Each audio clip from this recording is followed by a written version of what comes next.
Now, let's break it down with Republican strategist Brad Dayspring, senior advisor to the Young Gun Action Fund, and former spokesman for House Majority Leader Eric Cantor, and Doug Thornell, Democratic strategist with SKD Knickerbocker, and former National Press Secretary to the DC. Gentlemen, welcome both. Good to be here.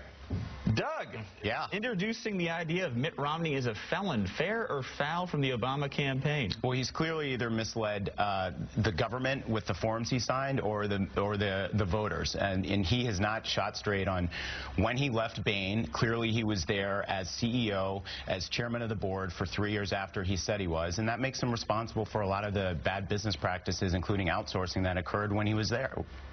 Brad? Americans are getting a close-up look to what Chicago-style politics looks like. Look, everyone knows where Mitt Romney was in 1999. He was turning around the Olympics, an Olympics that the United States won 34 medals at. He was there in 1999, he was there in 2000, he was there in 2001. That's without question. Well, here's the thing I don't get.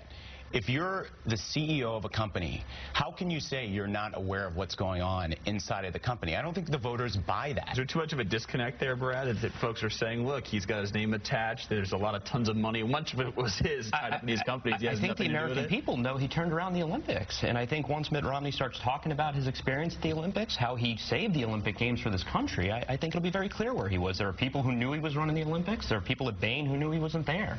So this is just a wild goose chase that Democrats are perpetuating. How do you switch the narrative, though? Do you have a VP nominee, or do you talk about the Olympics? How do you switch the narrative? Well, I think it's going to be really tough for him. He's going to have to he's going to have to be transparent and be honest with the American people on when exactly did he lose, when did he exactly leave Bain, and for those 3 years when he was CEO, what sort of decision-making process, what decision-making did he have going on there? And he has not. And he has not been honest with his taxes either. 2 years of tax reform, tax papers, when he gave 23 years to John McCain. The American people deserve as much as John McCain did. I agree with you, Doug. He does have to be honest, and he has been honest. There is no question about where he was in 1999 or 2000. And we're seeing that these attacks, though they're taking a lot on shows like this one and among your Democratic colleague friends, they're not working. ABC Washington Post came out with a poll yesterday that showed this 50% of Americans don't consider this a major factor in their vote. Brad, you have George Will, Bill Kristol saying you should release 6, 8, 10 years. You have the NRCC chairman, Pete Sessions, who believes this is fair game. You have a lot of Republicans who want Mitt Romney to be honest. Doug, I agree. I'm not claiming it's not fair game. You can talk about it all you want. What I'm telling you is it's not working. That's actually not true. I've sat in focus groups, and this issue is getting about there. Money and politics, which is an issue near and dear to both of you guys' hearts. Harry Reid said this yesterday on the Senate floor, which I wanted to throw to you guys. If this flood of outside money continues, the day after the election, 17 angry old white men will wake up and realize they've just bought the country. About 60% or more of these outside dollars are coming from these 17 people. Brad, we also understand from a FEC Commission report that the YG Action Fund got a $5 million contribution from Sheldon and Miriam Adelson. Nice chunk of change for you guys there. Congratulations. What do you say to Harry Reid, 17 angry old white men that will wake up and realize they've just bought the country if Mitt Romney's elected president? I think Harry Reid is confusing his Democratic caucus for some of the people donating in this campaign. 17 angry old white men sounds like his Democratic caucus in the Senate. I'm not sure. Look, the YG Action had a great quarter. We are prepared to go on offense and expand the Republican majority with young gun-style candidates. And, you know, we have an open process, we have open disclosure, and that's part of what makes this country great. Well, what Harry Reid is talking about, the Senate Republicans blocked the Disclose Act. And the Disclose Act has a very simple principle. The American people deserve to know who's paying for these ads. And that's something that Brad's old boss, Eric Cantor, actually supported. He supported disclosure. Now Republicans have run away from that. And you're having a lot of these fly-by-night groups that pop up and run millions of dollars worth of ads. And the American people don't know who's paying for it.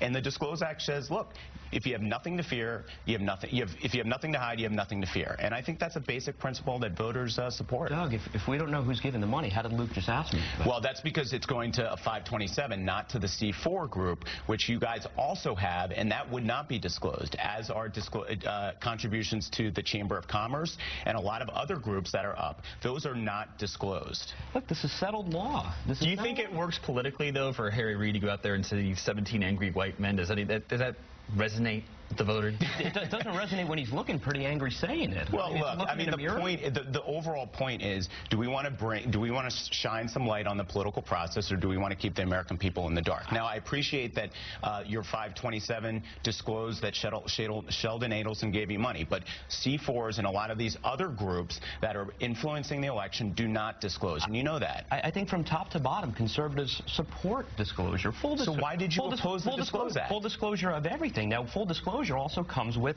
freedom of speech, and people can give as much as they want into the process as long as it's So are you willing to say the Democratic Party supports a system like in Virginia with unlimited contributions and complete open disclosure? What I'm willing to say is it's not about suppressing freedom of speech. It's about disclosure of who's paying for the ads. And you guys blocked the Disclose Act, so you can't say you support transparency. With all due respect, I'm asking you right now, I think we could find agreement.